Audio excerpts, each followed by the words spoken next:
Muhammad et Abraham. Abraham est considéré comme le père des prophètes dans les religions juives, chrétiennes et islamiques parce que la plupart des prophètes connus étaient ses descendants. Les musulmans croient que le prophète Muhammad est son descendant par son fils Ismaël, qui était aussi le père de plusieurs tribus arabes. D'un autre côté, la nation d'Israël et beaucoup de prophètes tels que Jacob, Joseph, Moïse, David et Salomon sont les descendants de son second fils Isaac. Abraham dédia sa vie, sans aucun répit, à enseigner le monothéisme à son peuple.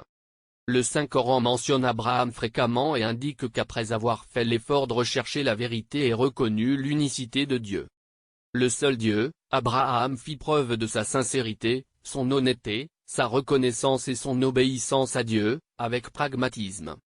Il constitua un des exemples les plus renommés et mémorables dans l'histoire, de soumission complète au seul Dieu, même dans les situations les plus difficiles.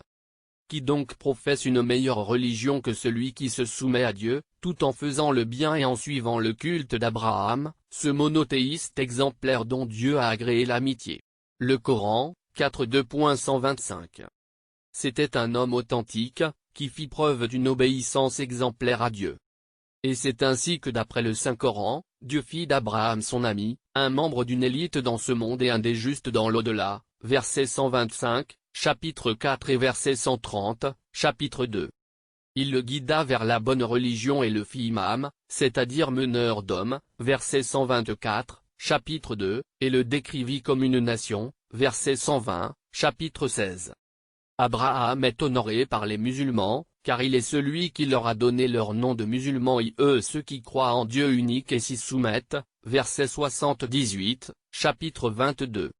Abraham n'était ni juif ni chrétien, mais il était un monothéiste convaincu et entièrement soumis à Dieu.